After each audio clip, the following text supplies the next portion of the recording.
Hello friends, welcome back to my channel. आज एक और वीडियो आपके साथ में शेयर करने के लिए आई हूँ। जो लोग फर्स्ट टाइम मेरी वीडियो को देख रहे हैं, मैं आपको बता देना चाहती हूँ, छोटे छोटे स्टोरीज़, पैराग्राफ ऐसे मैं आपके साथ शेयर करती रहती हूँ, जिनसे हम बहुत सारे न्यू वर्ड सीखते हैं और अपने वोकैबुलरी को इम्प्रूव करते हैं। साथ ही जो भी ग्रामर दी जाती है, मैं कोशिश करती हूँ कि ईजी में आपको एक्सप्लेन कर सकूँ। तो यस, आज का हमारा टॉपिक है हैप्पी फैमिली के ऊपर। स्टार्ट करते हैं। अ happy family can be 2 or more people who share goals and values, have long-term commitments to one another and usually live in the same house। ठीक है, बहुत बड़ा सेंटेंस है, बस इसको हम शॉर्ट में करके पढ़ेंगे। A family can be 2 or more people। एक परिवार कैन बी मतलब कैन मीन मतलब होता है सकता है, बी मीन्स होना, हो सकता है, टू दो या अधिक लोगों का। ठीक है, एक परिवार 2 या अधिक लोगों का हो सकता है, इतना हमने पढ़ लिया।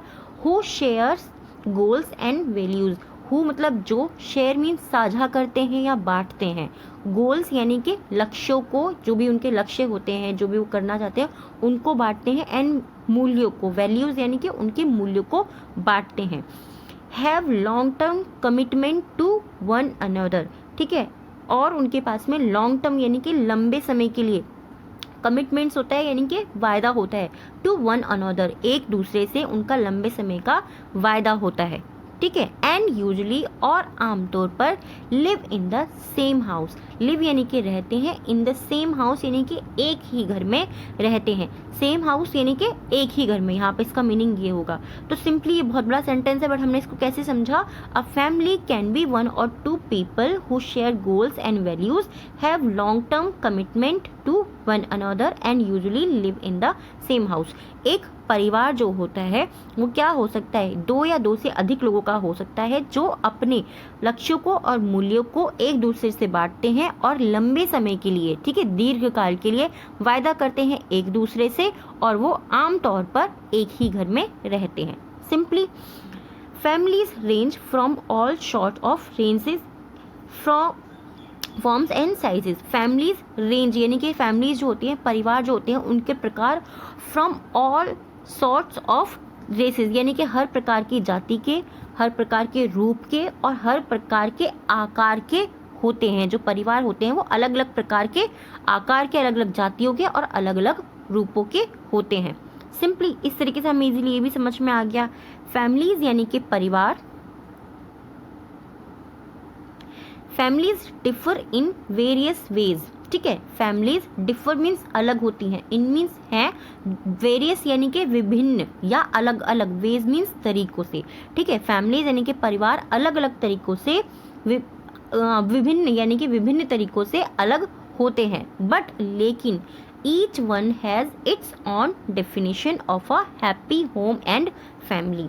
परिवार जो है वो विभिन्न प्रकार से, विभिन्न तरीकों से अलग होते हैं, लेकिन लेकिन ईच वन हर एक, ठीक है, ईच वन हर एक, has its on definition. Has means उनके पास में जब कोई चीज़ होती है तब बोलते हैं इट्स यानी कि उनकी, ऑन यानी कि उनकी अपनी डेफिनेशन, उनकी अपनी एक परिभाषा होती है of a happy family, sorry of a happy home and family. एक अच्छे खुश घर और खुश परिवार की उनकी अपनी एक परिभाषा होती है। ठीक है, फैमिलीज अलग अलग प्रकार की या भिन्न भिन्न प्रकार की होती हैं, बट उनकी अपनी एक अलग परिभाषा और उनकी एक अपनी अलग परिभाषा होती है हैप्पी घर की और हैप्पी फैमिली की, यानी कि हैप्पी परिवार की।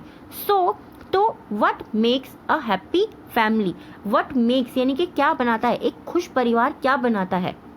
ठीक है, या फिर हम इस सेंटेंस को कैसे भी बोल सकते हैं कि एक खुश परिवार कैसे बनता है, बट यहाँ पे व्हाट का यूज हो रहा है, तो हम बोलेंगे कि एक खुश परिवार क्या बनता है, मतलब किस प्रकार से एक खुश परिवार बनता है। There are many important factors, there are many important factor, यहाँ पर बहुत से महत्वपूर्ण कारण है। फैक्टर मीन्स क्या होता है, फैक्टर्स मीन्स कारण, यहाँ पे बहुत से महत्वपूर्ण कारण हैं that make a happy family, जो एक हैप्पी फैमिली बनाते हैं। मेक मीन्स बनाना या करना या होना, मैं बहुत बार आपको बता चुकी हूँ। ठीक है, एक जो खुश परिवार बनाते हैं। Order is one of the important factor that make a happy family. Order means होता है आदेश, इज मीन्स है, वन मीन्स एक, ऑफ द इम्पोर्टेंट यानी कि महत्वपूर्ण में से एक आदेश जो है वो बहुत महत्वपूर्ण है, बहुत महत्वपूर्ण कारण है that make a happy family, जो एक खुश परिवार बनाता है। With order there is no chaos और कन्फ्यूजन।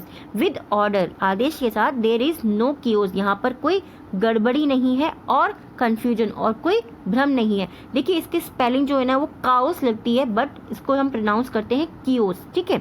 वहाँ पर कोई गड़बड़ी या वहाँ पर कोई भ्रम नहीं है इन द होम, उन परिवारों में जहाँ पर ऑर्डर में चलता है कोई भी चीज़, ऑर्डर में यानी कि तरीके से जो कोई भी चीज़ होती है।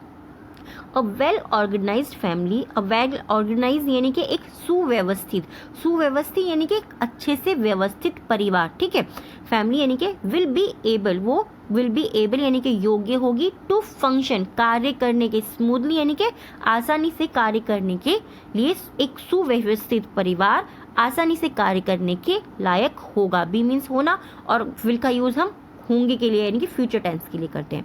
एंड और easily in completing various task, और इजिली यानी कि आसानी से, इन कंप्लीटिंग पूरा करने में, ठीक है, पूरा करने में, वेरियस यानी कि विभिन्न, टास्क यानी कि कार्यों को, विभिन्न जो कार्य होते हैं उन्हें पूरा करने में आसानी होगी। जब कोई भी परिवार सुव्यवस्थित होता है, सही तरीके से व्यवस्थित होता है, तो वो कोई भी काम को बहुत आसानी से, किसी भी कार्य को आसानी से कर लेता है, और किसी भी काम को अगर उसे पूरा करना होता है तो उसे भी बड़े आसानी से पूरा कर लेता है। That each individual must do, that जो ईच माने हर एक, इंडिविजुअल या हर एक व्यक्ति को मस्ट डू, मस्ट का यूज हम कब करते हैं, जब हमें बोलना होता है जरूर करना चाहिए, ठीक है। जब हमें बोलना है चाहिए के लिए हम बोलते हैं शुड डू, ठीक है, कि उन्हें ये करना चाहिए, इंडिविजुअल्स शुड डू बोल सकते हैं। बट अगर मस्ट आ रहा है तो एक चीज़ आप हमेशा देख, जब हम बोलते हैं फोर्सफुली कि ये ज़रूर करना चाहिए यानी कि मस्ट डू।